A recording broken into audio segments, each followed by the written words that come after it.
یقین کرنا بہت مشکل ہے کہ ہم جس دور سے گزر رہے ہیں، ایک زمانہ وہ بھی تھا جب حرمین کی سرزمین سے حق کی صدا بلند ہوتی تھی، جب وہاں سے کفر کی ایوانوں میں زلزلے آتے تھے، مگر آج وہی سرزمین کفار کو ویلکم کرنے میں جھک چکی ہے۔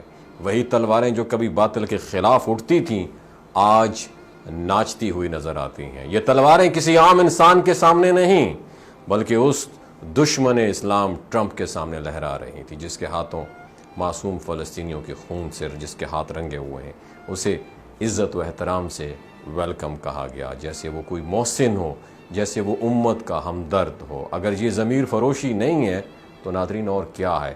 یہ ایسا تمانچہ ہے جو پوری امت کے چہرے پر مارا گیا ہے اور ہم خاموشی سے تماشا دیکھ رہے ہیں۔ اسلام نے عورت کو عزت دی، پردے کا تاج پہنایا، اس کی عظمت کا علم بلند کیا، لیکن آج وہی عورتیں جو مسلم ممالک کی نمائندہ کہلاتی ہیں اسی کافر کے سامنے کھڑے ہو کر مسکرا رہی ہیں، اس سے ہاتھ ملا رہی ہیں جیسے کسی کامیابی کا جشن منایا جا رہا ہو۔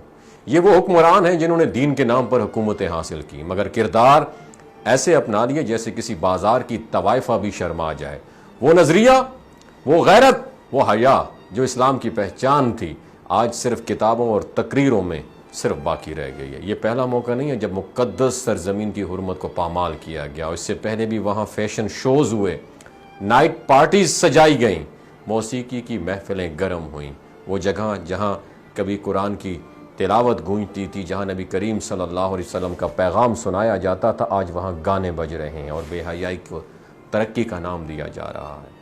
چادر جو پہلے عزت کی علامت تھی اب فیشن کا حصہ بن گئی ہے اور وہی کی زمین کو واہیات کا مرکز بنا دیا گیا ہے۔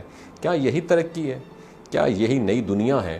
پرچم پر کلمہ طیبہ لکھ کر اس کی بے حرمتی کرنا، ناچ گانے اور فحاشی کے پروگراموں میں اس پرچم کو لہرانا صرف علامتی جرم نہیں ہے، یہ عقیدے کی توہین بھی ہے۔ کلمہ اب دلوں میں نہیں صرف سرکاری جلسوں اور تقریبات میں رہ گیا اور اس کی روح کو دفن کر دیا گیا ہے اور ہم خاموش تماشائی بنے ہوئے ہیں۔ اور سب سے بڑا ظلم جو قبلہ اول پر بم برسا رہے ہیں، بچے شہید ہو رہے ہیں، مائیں لاشیں اٹھا رہی ہیں، اس وقت یہ حکمران جشن منا رہے ہیں، رقص کر رہے ہیں، کفار کے ساتھ بیٹھ کر کہہ لگا رہے ہیں۔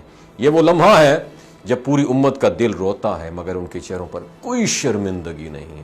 یہ لوگ اسلام کے نام پر دنیا کی آنکھوں میں دھول جھونک رہے ہیں۔ ایسے بے غیرت، منافق اور ضمیر فروش حکمرانوں پر لعنت واجب ہے اور ان کو فالو کرنا بھی، وہ بھی سمجھو کہ وہ بھی لعنتی ہیں۔ اگر امت نے اب بھی آنکھ نہ کھولی نا میری جان، تو کل تاریخ ہمیں معاف نہیں کرے گی اور نہ ہی اللہ تعالیٰ کے ہاں کوئی عذر چلے گا۔ پاکستان زندہ باد، اسلام زندہ باد، وما علینا الا البلاغ المبین۔